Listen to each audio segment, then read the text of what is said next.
8 years ago, I started my game dev journey. And while I may not have any videos, pictures, or clips of that era and all of the little simple projects I created, I do remember one project in particular, and that's because it was my very first game, Lion of Judah. Lion of Judah was a very simple game. You ran left to right like any infinite runner, and you would pick up fish, which would help you to double jump, and you would use this to dodge enemies, obstacles, and much more. Now, you might be wondering, why are you talking so much about this game you made 8 years ago? Well, it's because I'm going to remake that game. And it's been 8 years. So I'm going to remake that game, but better. So one thing I just want to get out of the way really quick is that just like every other game in the past, this game is going to be free for thee. So make sure to subscribe to me so I don't turn out like Homeless Joe. Don't worry, Homeless Joe. We all love you, bro. Anyways, second thing I want to get out of the way. Why is he in the middle of the screen?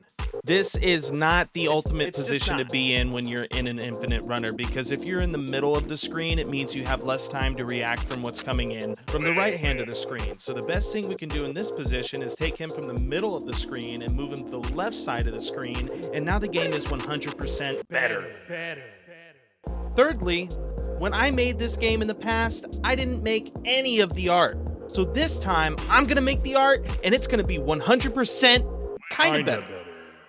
It's gonna be kind of better. I mean, the guy did good art. What can I say, all right? Give me a break.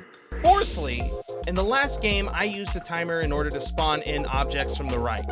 You know, the timer would click, click, click, click, and then it would shoot out something random, right? In this game, I want a little bit more control. So that means I'm gonna be using a loot table, my own spawning level system, to bring in things from the right, and it's just gonna make the game a whole lot Kinda better. Kinda better? We're gonna go a whole lot better. I know. Okay? I thought we already talked about this before the video started rolling. last thing, man. I need you to do I that. will for do everyone better. here, I including promise. myself I will. and yourself as well. I'm sorry. Yeah. Okay. You better be. Anyways, The last thing, in the other game, we just had one power-up. I want more power-ups. I want to feel powered up, bro. I want to run through this level like Sonic the Hedgehog and smash things out of the way. So we're going to be taking this little fishy, and we're going to be jacking him up. All right, now fishes are going to make you double jump. They're going to make you break things. They're going to make you lose your hair. Maybe not lose your hair, but it's going to make you do cool things. And that's all that matters. And that's how we're going to make the game a whole lot. You ready for this? Yeah. You ready for this one now? I am, I swear. Okay, cool. A whole lot better. that was flat, dude. I That know, was okay? Next time, all right? Anyways, So now that you know how we're going to make the game a whole lot better, let's talk about what I've done to actually accomplish that. And the first thing that I want to tick off this list is Judah. Judah has been a character that I've been conceptualizing for years now. And to be quite frank with you, none of the Judah models up to this point have hit the mark for me. I mean, originally we had this guy, which is...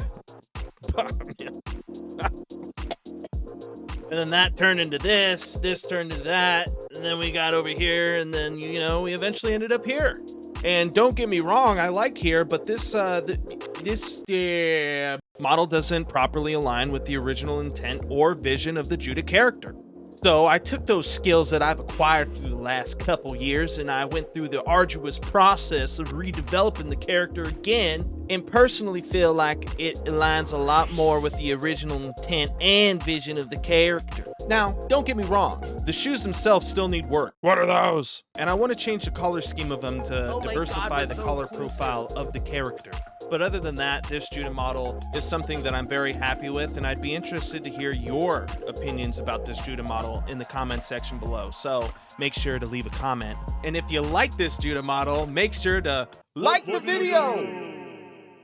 The next thing I want to talk about is how I got these levels to spawn in, and how annoying it was. To break things down, currently I'm using a pooling system. No, not a pooling system. A pooling system. A pooling system is a collection of objects. This collection of objects are spawned in at the beginning of the game. So instead of spawning them in whenever we need them and then deleting them, We just pull from this collection of objects and place those in the level instead. this is just more performant because it's less memory management that the computer has to make, and because of that, it just makes the game a whole lot better. so you really thought that pulling system was a pulling system? No. Come on. Yes, I did. Yeah. After we spawn this level actor in, we use a line trace to hit the actor in front of it. We then use that hit impact point to adjust the level actor's position accordingly. Additionally, we have to use this after a short delay because if we do this instantaneously, the hit impact point position will return inconsistent or unreliable position data, which will result in the level actors spawning either inside or slightly outside one another. If anyone knows why this happens, please let me know in the comment section. I'd also like to add that once we reposition the level actor, we allow it to move on tick and we set its movement speed to the movement speed of the character in the level. So in the future, when I create different characters with different speeds, the level actor object's movement speed will be handled differently. It'll be different. And you might be thinking to yourself, well, it was so annoying to spawn in these levels, Raleigh. Why don't you just have the character move and then spawn the levels in as he's moving across them? Well, the issue with that is that this is an infinite runner. So the character could potentially get so far from the center of the scene that we start encountering an error known as The floating point precision error. I'm not going to get stuck up on this for too long, but essentially if this occurs, objects will start to jitter, visual artifacts will occur, and a whole lot more. So what we're going to do is create a level that moves from right to left, giving the illusion that the character is moving in space, when in reality he's been in the same space The whole time. And when these levels spawn in, they're going to be in control of what objects spawn within them. I'm talking floors, obstacles, pickups, cool things. Well, I haven't thought of the cool things yet, but I'm cool, so that I'm definitely going to figure out something, right, guys? Right? To figure out what is inside of the level and what we can place in the level, we're going to be using a grid system that places a box collision at each center point of that grid.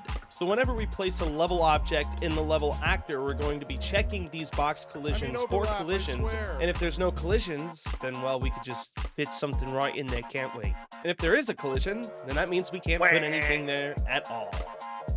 It's going to be a process, right? Like, we're going to build out the floors, and we're going to build out the platforms, and we're going to build out the blocking objects, and then we're going to place the pickups. And this cycle is going to continue forever and ever and ever And never.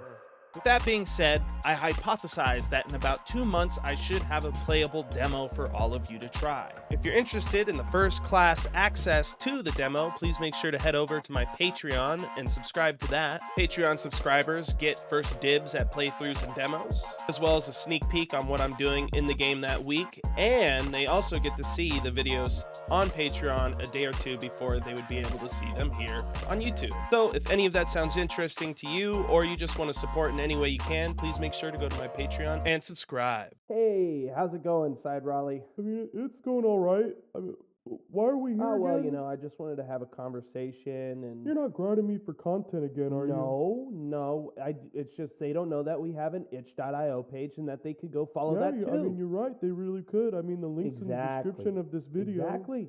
Yeah, Yeah. they could do that. They very well could. But will they?